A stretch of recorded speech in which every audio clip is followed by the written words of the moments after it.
Hello and welcome to Two Therapists and a Microphone. I am Dr. Harrison Davis. And I'm Dr. Aisha Dickerson. Two Therapists and a Microphone is a show about mental health, relationships, and social issues that personally affect you. We broadcast live every Thursday evening at 7 o'clock p.m. on the Our Black Media Network. Harrison and I are two licensed psychotherapists with decades of experience, and we want to hear from you. We want to hear about your situations or dilemmas that you're going through. So please visit our webpage, www.twotherapist.com, and click on Ask Two Therapists at the top of the page. We'll make All it right. clinical. We'll give a little personal, but we'll make it clinical, give you a little Yeah, we'll keep it professional confidential. advice too. Absolutely.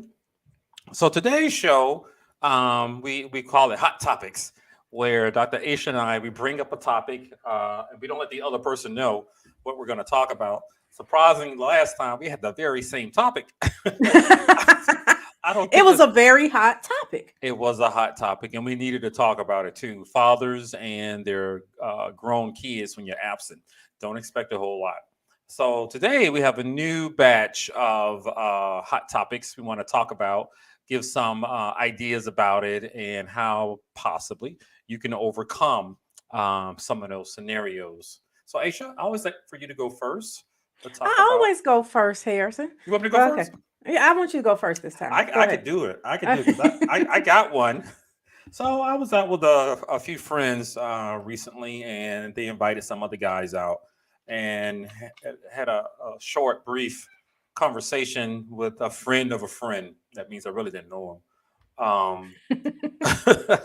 and he knew about my career and what I do for a living. And okay, yeah, okay, gotcha. And so, yes, here we go. Sorry about that. Yeah, anyway, I was talking to him. He was describing to me, he's about 40-ish, mid 40s, 45, divorced. And he was in a relationship with a woman who was also divorced. And she has a grown kid in college in the Atlanta area. And he said he was feeling really good about the relationship. It was going well, but there was an issue he wanted to ask me about. So I want to bring it up to you because we didn't have a time to finish the conversation, because we're out at a sports bar watching the game. And but here's the situation that was described to me. I really hope he's not watching. But Oh, I so the hope he problem is. was the girlfriend, I think they've been together for almost a year. They're grown, mid 40s, and he has a kid too. That's right, grown child. Her ex husband was always at the house. Her Is ex he husband, homeless? her ex husband would come over to fix things, take care of the daughter's car, who's in college.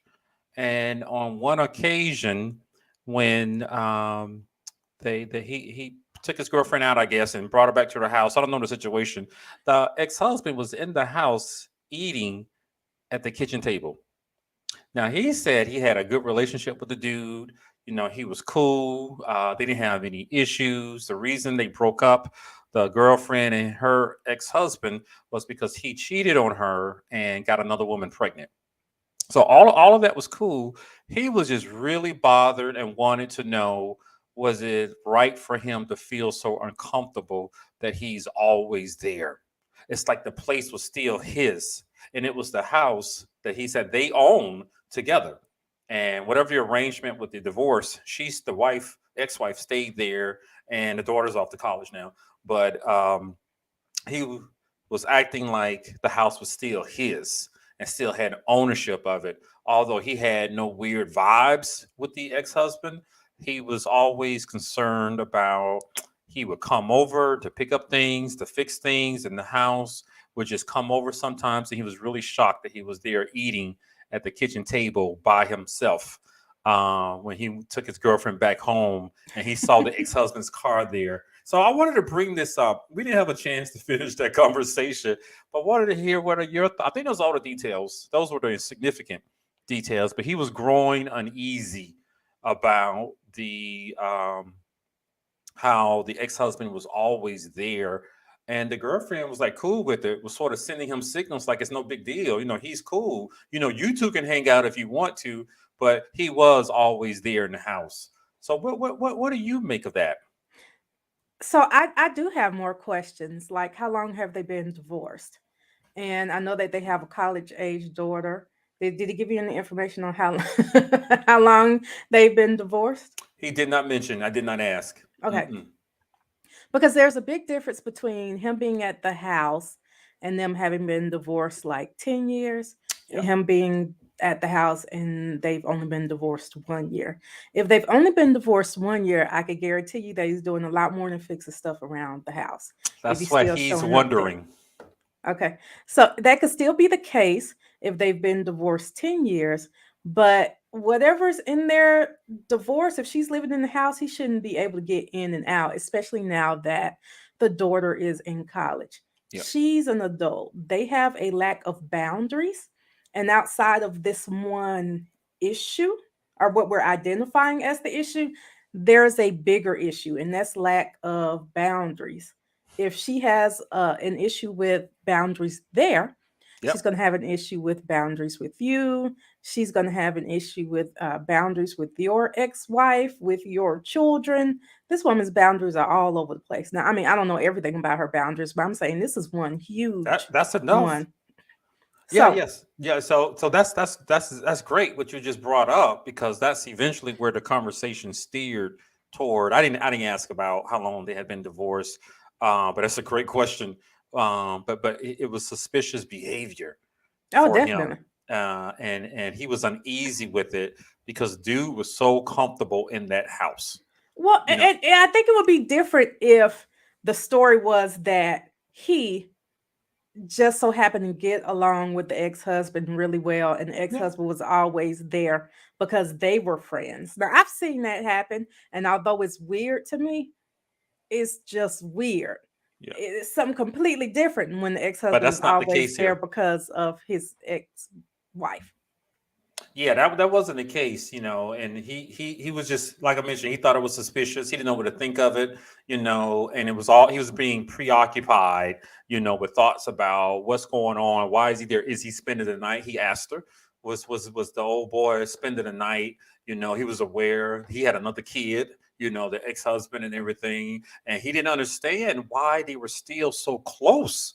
And they're parenting, of course, and I think that's a great idea. And he thought that was really good too, but we started talking about boundaries, I mean, at you this know. point, it's an adult though. How much are Yeah, you parenting an adult? I mean, I know it's an adult child, but an adult who doesn't live in the home. What I heard you say was she is away for yep, college. So yep. she's not in the home anyway. So essentially he really has no reason to be there. So when I think the little example I explored just a little bit, something was wrong with the cable box, something, Wi-Fi, whatever. Instead of homegirl calling her You boyfriend, better call Xfinity or somebody. she contacted the ex-husband, Oh no. who came over and reportedly fixed it. Now she seemed okay with it because she informed the boyfriend when he brought it up. Oh, did you need me to take a look at your cable or whatever it was, Wi-Fi? And she said, "Oh no, homeboy took care of it." So it made him feel unwanted, and somebody else is there to do I the bet. things that he wants to do for. But we eventually talked about those boundaries and how she has different values with her ex-husband compared to the ones he has with his ex-wife. He said he rarely talked to his ex-wife, and his kid I think is out of college or Hmm. maybe mid-20s or something. But that was an interesting scenario that I talked with him. And how long have they been dating? He said almost a year, and he didn't know what to It's think not too about it. late to move on. And he didn't know if he was overreacting or being overly suspicious of it. And I Neither. suggested he go with his gut. I'm not saying homegirl is cheating, but if you have a request, is it wrong for him to request? Hey, I don't like how you spend so much time with your ex-husband in your home. Is it right for him to request that she put up some more boundaries and spend less time with her ex-husband? So I think yes, but what I know about a lot of people is they will consider that control. Oh, he's trying to control me. Tell me who I can hang out with. Tell me who Yeah, I could be friends with. I And can see that. although we used to be married, we're just friends now and he helps me. And he's the one who's always there, regardless of who I date, who comes in and out of my life. And if you leave today, he'll still be there tomorrow. Yeah. So Yeah, because it sounds like she put a condition on the relationship with the dude I was talking to, that if we're going to be together, you're going to have to be friends with my ex-husband. and y'all gonna have to be a Because throuple. he's part of the package, is what I eventually reflected back to him. Is All that of y'all go together. yeah, yes, that's he said he feels like that, because sometimes he's talking to his girlfriend, and then she'll say, "Oh, just ask so and so about it," as if they're all three are in that relationship together. Is He he said, helping pay the bills too? I mean, I know they own the house together. She still lives there, so chances are they just but in the daughter is retirement. grown now, Hmm. so I most people I know who are divorced, once that kid turns 18, a lot of things turn off Hmm. financial support. So I don't know. I didn't go that deep because we were sitting at a sports bar with about five people at a table, and he just wanted to ask me that, and had a little quick conversation about it. But I suggested it wasn't wrong to put a request to her, based on your feelings and how you were coping with things because you're uncomfortable, Right, with the nature of that relationship and how he's always there. And then this expectation that he was supposed to be cool with the ex-husband. He said he right. didn't dislike the ex-husband. He had nothing against him. He just didn't want to see him all the time. So- I mean, who wants to see somebody that their significant other slept with regularly? I and mean, people can still say they're depend on okay with it, him. but yeah. So I know I would be suspicious of And if that. if he had not cheated, they would still be together. So Yes, that sounds too. like she still liked and loved everything else about him. Possibly if he hadn't gotten this other woman pregnant, Okay, that is the so not just that impression. he cheated. If the other woman hadn't gotten pregnant, they would still be together. He was So she still wondering has a if lot they of would love still for be him. together if he had never gotten this other woman pregnant. Forget the cheating part, the infidelity. He's just uncomfortable with how close she is to him and how she relies. There's still an emotional bond Hmm. there with her ex-husband. And whether or not they having sex may even be irrelevant. At this point, where does he fit in? Was the I mean, question it's that still an emotional connection, and yep. people can cheat emotionally as well. So who's to Mhm. say that when you all don't have arguments that she doesn't go back and talk to her ex-husband about it, that she's not now having some sort of emotional affair with her ex-husband and doesn't consider it an affair because they're not having sex. And because they share a daughter together, a child Yeah. together. So how would you like it if you were in that scenario, dating a dude, you like him, he was divorced, and he has an ex-wife who was just always over there cooking for him, bringing him meals and stuff, and then She's she got and she one wants to time be to be over cool there with cooking. you. Mm-mm. We could be cool if she could cook at her house if they're doing something for the kids, but it would only take one time for me to know she was at his home cooking for him and And not he didn't hide it.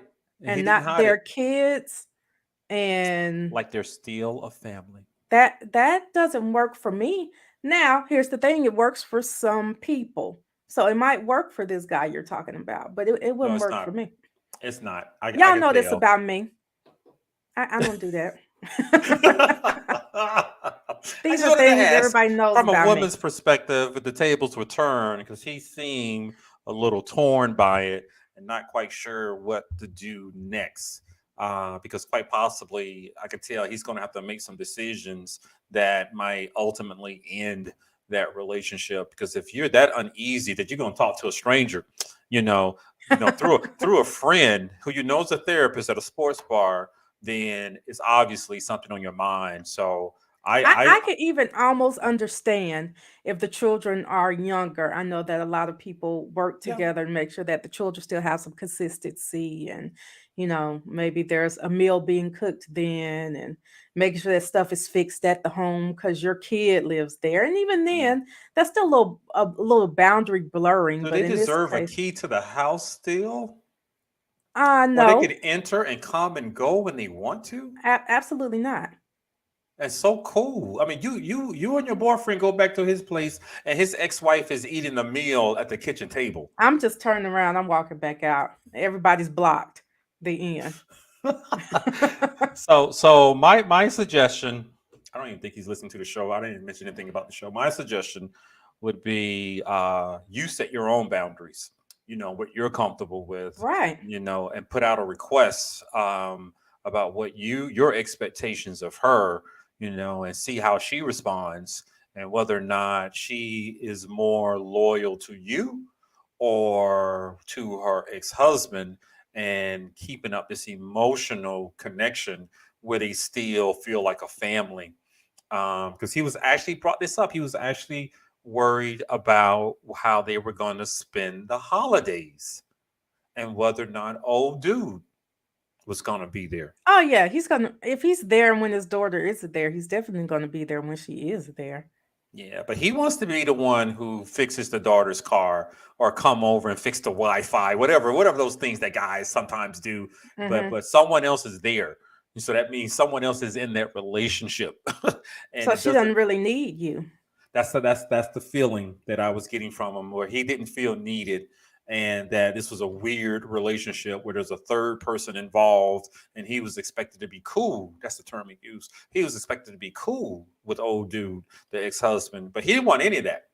So just like any other couple romantic relationship, your needs got to be met, Yeah. and if they're not, then you should at least discuss it, and don't allow her to make you believe you're overreacting, because she's comfortable with that facade that's going on, or still pretending like they're married.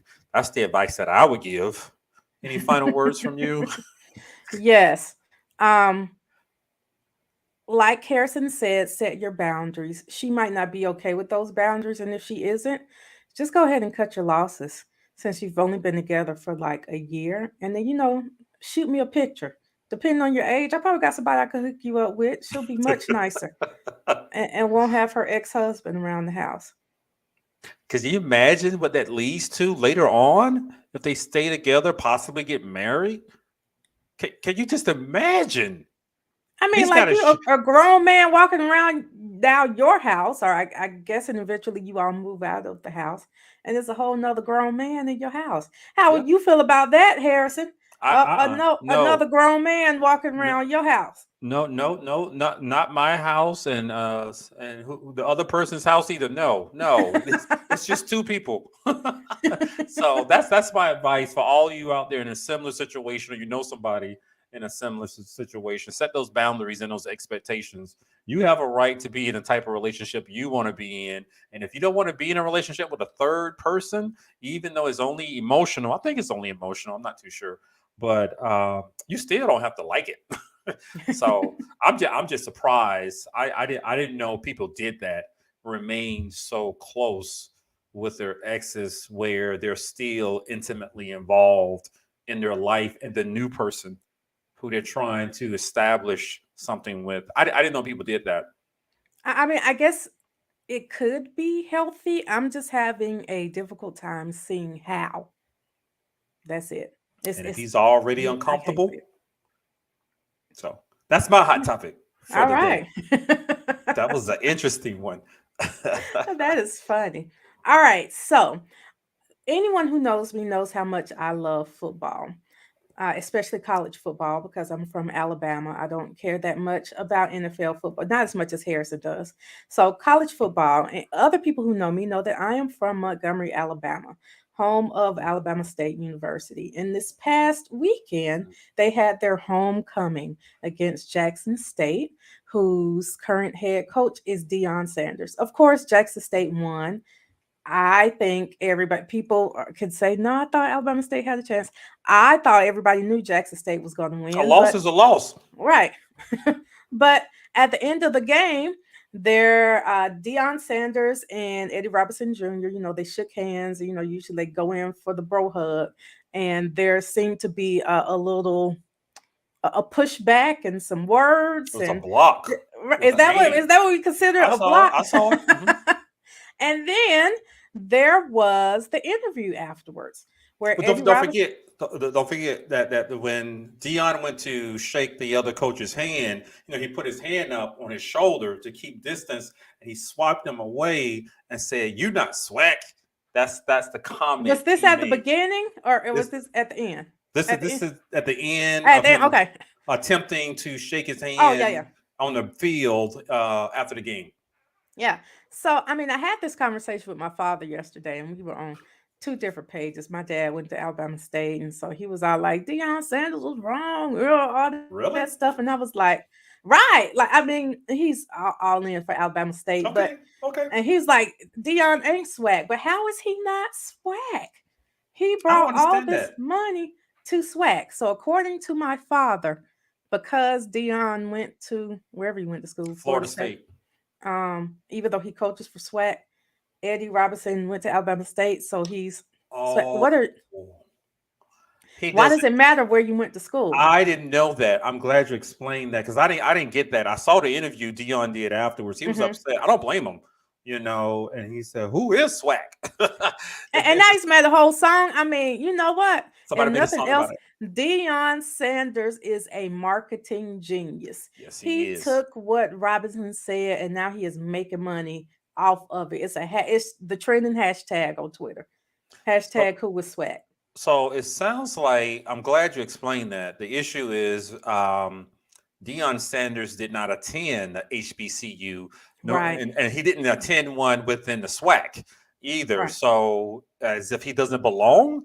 So I didn't understand why the other coach was so upset. The Alabama State coach, you lose, you lose. Well, he said Happens all the time with the Falcons. I know, right? And you still love him, Harrison. I sure But, do. but he said that Dion was talking a bunch of mess all week. He And does. then he came and he walked around the field and was talking to the players and he was That's disrespectful. that's But Deion Sanders Dion. walks around the field all the time. And today, Deion Sanders posted on Twitter Hmm. him walking around the field and he was not talking to the players. The Oh. players were talking to him Uh, and they were saying cuss words at him. They were extremely disrespectful. I mean, just so forget he being. had a video receipts He sure did, and he contradicting the. said he said I stay mic'd up. So these boys were like, "What the f you doing over here? Get your A on the other side." I mean, The just players? this, yes. And of course you hear the fans booing. That's expected, but this is Okay. what the players were But at saying least to they him. weren't cussing them out. Right. So Hmm. forget being the respect that you're supposed to have as a player to a coach. You can mean mug them all you want to. You have no business talking to the other coach. But I know they're adults, but still, a child. You disrespecting an older black man. Oh, he's on the other side of the field. Let your coach talk to him. Stay in your place as a player. They made themselves look bad. They talked all this junk, and Dion gave it a few days, and he was like, here's the footage. Since you wanted to Wow. say I was talking to the players. So that is peculiar because look at the behavior of the coach. And that's what I was going to say too. Okay. Eddie Robinson said right there during his interview and just all this cussing. And I just I didn't see I that. get that his interview where he Mhm. said Deion Sanders was a swag. He said quite a few profane words in there. And to me, right, it's like, why all this? I mean, you wasn't saying that before when Deion Sanders was out talking all that junk, you had nothing to say. Now you're trying to act like you hard, sitting in front of the camera, Somebody talking hating. talking all this mess. But the way he's talking, it helps me understand why the players talk Yep. that way. And part of being in a sport, especially a team sport, is not just about winning. You're supposed to be teaching these kids to be better humans, to have, to do Sportsmanship. right sportsmanship and teamwork and respect and accountability. And doesn't sound like Robinson's taking any responsibility for. I mean, maybe he will now that Dion's posted his video. But any I don't responsibility know. for what his players did. Deion Sanders said everything he did. He gave a reason for why he did what he did, whether or not you like why he did it. Especially even talking stuff before the game. He said, "I was just trying to sell out the stadium." It's almost like you're welcome. Yep, yep. So I don't know what happened to the sportsmanship of the coach. I was Hmm. confused by the whole thing and how he treated Dion. I mean, I looked it up. Jackson State, they're 5-0, and so they beat you. You don't like it, but it is a football game, and sometimes you lose.